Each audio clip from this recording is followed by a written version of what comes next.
안녕하세요, 여비TV입니다. 인테리어를 하지 말라. 제목 보시고 놀라셨죠?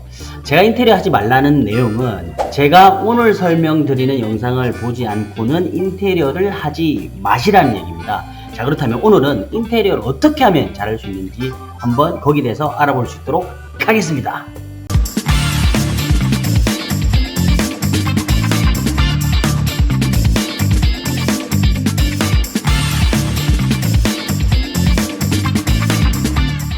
인테리어 쇼 여비TV. 제가 간단한 이해를 돕기 위한 이미지를 조금 준비해 봤습니다. 우리가 그걸 보면서 이야기를 좀 하면 좋을 것 같아요. 사실 이거를 보면 전반적인 인테리어에 대한 개념을 정확히 잡을 수가 있습니다. 그 이미지를 한번 볼 수 있도록 할게요. 자, 요 이미지인데요. 어떻습니까? 자, 우리가 인테리어를 잘하려고 하면 기본적으로 해당되는 공간의 컨셉을 어떻게 할 건지 가져가는 게 중요합니다. 이 이미지, 여기 이미지 지금 컨셉이 어떤가요? 그냥 모던한 느낌의 공간이 화이트하게 연출이 됐죠. 심플하게 잘 연출된 것 같습니다. 자, 그런데 문제는 이런 거죠. 보이십니까? 보이십니까? 저 뒤쪽에 꽃무늬 벽지. 우리 옛날에 이런 거 많이 썼지 않습니까? 그죠? 꽃무늬 벽지. 꽃무늬 벽지가 나쁘다는 건 아니에요. 근데 요새 트렌드가 저런 벽지를 많이 쓰지 않죠. 자, 그럼에도 불구하고, 자, 저런 꽃무늬를 썼다고 가정을 해봅시다. 자, 그리고 그 다음 이미지 볼게요. 자, 여기까지는 좋은데, 이런 거죠. 바닥까지도 이렇게. 이건 뭐, 노란색 장판인가요?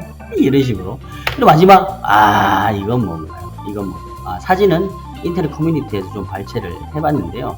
이게 한창 이제 우리 웹사이트에서 많이 떠돌던 그런 이미지였습니다. 어떻습니까? 처음에는 좀 괜찮은 것 같은데 갈수록 뭔가 이상해졌어요. 그걸 다시 한번 제가 이미지를 보면서 설명을 드려볼게요. 자, 우리가 기본적으로 공간을 구성하는 게 바닥, 벽, 천장이죠. 무난한 모던한 컨셉으로 공간을 연출했습니다. 화이트하게 공간을 연출해서 요런 상자라든지 요 뒤에 요런 어떤, 그리고 여기 쿠션 같은 것들로 블랙이나 다크한 느낌으로 대비되게끔 연출 잘했죠. 그런데 벽에 들어가는 침대 헤드에 대한 벽지가 이렇게 바뀝니다. 그리고 바닥도 바뀌고, 자, 침대의 베딩까지도 이런 모양으로 바꿨습니다. 자, 물론 이걸 일부러 여기서부터 이렇게 하는 게 아니겠죠. 자, 이런 이미지, 네 번째 이미지에서 요렇게 개선을 시킬 수가 있는 거죠. 자, 그런데 여기서 중요한 게 뭐냐면요. 우리가 공간이 인테리어가 잘 됐다고 하는 건 뭐냐면 전체적으로 공간을 이루고 있는 요소가 모두 다 이쁘게 연출이 잘 돼야 된다는 겁니다. 그 이야기는 뭘까요? 단지 공간 자체 인테리어 마감만, 또는 여기 들어가는 어떤 소품이나 쿠션 이런 것만 이뻐서 되는 게 아니라 공간을 이루고 있는 모든 요소들이 전체적으로 밸런스를 이루고 있는 게 중요하다는 겁니다. 어느 특정된 무언가가 이뻐서 그 공간이 제대로 연출되는 게 아니고요. 전체적인 밸런스가 잘 맞춰줘야 된다는 거죠. 그렇게 해야만 인테리어가 잘 됐다고 하는 겁니다. 자, 그러면은 인테리어에 대한 것을 제대로 알려면요, 개념부터 알아볼 필요가 있습니다. 자, 그 개념에 대해서 제가 한번 설명을 드려보겠습니다. 자, 인테리어는요, 골조, 마감, 홈퍼니싱 이렇게 세 가지로 구성이 되어 있습니다. 그 중에서 골조 마감을 리모델링이라고 하고요, 마감과 홈퍼니싱을 스타일링이라고 표현을 합니다. 그래서 리모델링과 스타일링을 합쳐서 우리는 인테리어다 라고 말씀드릴 수가 있습니다. 자, 그렇다면 우리가 해당되는 그 골조, 마감, 홈퍼니싱에 대한 게 어떤 게 있는지 그것도 알아볼 필요가 있겠죠. 그걸 한번 볼게요. 자, 우선 골조가 뭔가요? 인테리어에서 골조가 뭔가요? 자, 천장을 보면요, 우리가 천정을 공사를 할 때는요, 이렇게 나무로 구조투를 구성을 하고 여기다가 속골을 붙이는 형태로 만듭니다.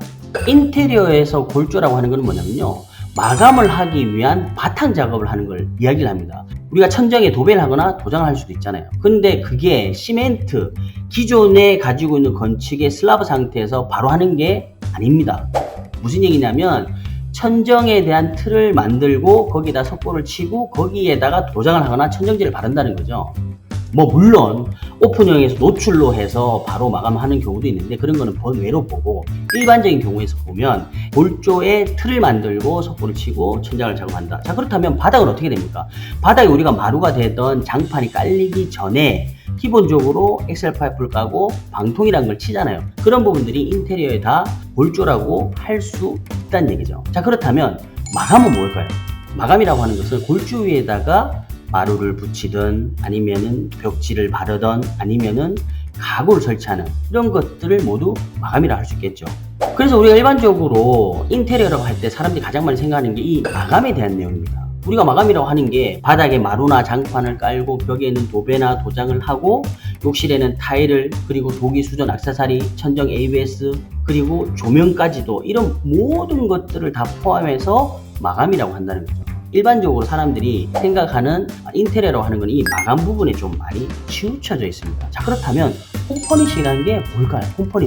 홈퍼니싱은 이동식 가구, 쿠션, 커튼, 베딩, 소파 이런 것들을 전체 공간에 어우러지게 연출하는 것을 홈퍼니싱이라고 합니다. 약간 우리가 생각하는 인테리어에 대한 개념과 조금 다를 수 있어요. 무슨 얘기냐면 인테리어라고 하는 거에서는 골조가 있고 마감이 있는데 그리고 난 뒤에 다시 한번 스타일링을 하기 위해서 홈퍼니싱 작업까지도 해야 된다는 거죠. 자, 그러면 우리가 방금 봤던 그 이미지에서 홈퍼니싱을 어떻게 했는지 한번 볼 수 있도록 할게요.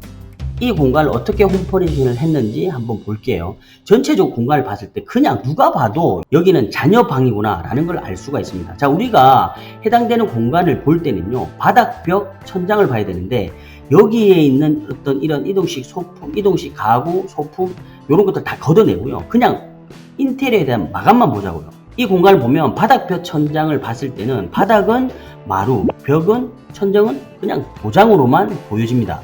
자, 그런데 조명은 블루입니다. 자, 이 블루를 어떻게 이용했냐면 커튼 컬러 그리고 인형, 요 베딩들 요런 부분들에 대한 컬러를 전부 다 블루로 맞췄고요. 이동식 가구의 레드, 쿠션 그리고 이런 소품들을 같은 컬러로 맞췄습니다. 자, 그리고 베딩에 들어가 있는 이 패턴이 바닥의 카펫과 같은 컬러로 연출이 되는 거죠. 그렇게 공간이 조화롭게 연출이 된다는 거죠. 홈퍼니싱을 통해서 공간이 완성이 된다는 겁니다. 자, 그런데 여기서 중요한 게 뭐냐면 우리가 인테리어 업체한테 일을 맡기고 공사를 했을 때 보통 어디까지 갑니까? 골조하고 마감까지 갑니다. 그 얘기는 무슨 얘기냐면 홈퍼니싱 단계까지 다 가지 않는 경우가 대부분이라는 거죠. 자, 그런데 여기서 문제가 뭐냐면요, 우리가 방금 홈퍼니싱, 마감과 홈퍼니싱 묶어서 스타일링이라고 그랬잖아요. 공간을 이쁘게 연출하는 데 있어서 스타일링이 가장 중요합니다. 마감과 홈퍼니싱을 조화롭게 만들어서 하나의 공간을 만들어내는 게 중요하다는 얘기죠. 자, 그런데 그런 홈퍼니싱 과정이 없어요. 그럼 어떻게 됩니까? 그냥 마감에서 끝나는 겁니다. 우리가 인테리어를 잘 하고 친구들 불러서 사람들 막 들어왔는데 인테리어를 보고 와 너무 이쁘다 막 이래야 되는데 그러지 못하는 경우가 있어요. 마치 이건 뭐냐면 우리가 엘리베이터를 탔어요. 엘리베이터 탔는데 애기가 있어요. 애기 엄마하고 애기가 다 탔는데 우리 애기 보면 어떻게 됩니까? 거의 반응이 그렇잖아요. 와, 애기 너무 이뻐요. 자, 엄마 이쁘다 이야기가 나와야 되는데 어머 애기네, 이런 경우가 생길 수가 있다는 얘기입니다. 그 이야기는 무슨 얘기냐면요, 인테리어가 마지막까지 뭔가 부족하다. 그게 뭐냐면 인테리어는 모던하게 너무나 잘 뽑았는데 결국 홈퍼니싱 단계에서 그런 어떤 계획이 없이 본인이 옛날에 그냥 쓰던 제품이나 가구 이런 것들을 가져와서 설치를 하는 거예요. 그런 경우가 대부분이지 않나요? 인테리어를 잘 했는데 거기에 대해서 홈퍼니싱으로 뭔가 스타일링을 하는 게 아니라 그냥 집에 기존에 쓰던 거를 갖고 오는 경우가 대부분입니다. 그렇다 보니까 뭔가가 부자연스럽고 어울리지 않는 거죠. 자, 그래서 우리가 기본적으로 인테리어를 마지막까지 활용 점정을 찍으려면 스타일링까지 완성을 해야 됩니다. 자, 그러면 스타일링을 어떻게 하면 잘 할 수 있느냐라고 물어보실 수 있잖아요. 정말 홈퍼니싱이라는 게 개인적 취향에 따라서 다르기 때문에 여러 가지 이미지들이라든지 잘된 곳에 가서 직접 보고 체험할 수밖에 없어요. 그리고 그거를 매치를 시켜보는 거죠. 그 과정이 중요합니다. 자, 그래서 오늘 우리가 어떻게 보면 너무나 당연한 얘기일지 모르겠지만 많은 분들이 여기까지 생각을 또 못 하시는 분들이 있습니다. 그렇기 때문에 우리가 인테리어 할 때는 어떻게 한다? 전체적으로 마감과 홈퍼니싱, 스타일링까지도 같이 계획을 한다. 여기서 또 하나 팁을 좀 드리고 싶은 게 뭐냐면, 자, 우리가 예를 들어서 홈퍼니싱 할 때 가구도 사야 되고 다 구입을 해야 되잖아요. 근데 이게 가격대가 사실 만만치 않은 경우가 많습니다. 카페 같은 경우에도 조금만 좋아지면 100만 넘어가는 제품들이 많거든요. 쇼파 같은 거 몇백만 원씩 하잖아요. 자, 그래서 이런 경우에는 어떻게 하냐면 스타일링을 하는데 비용이 대략적으로 한 500이 잡혔어요.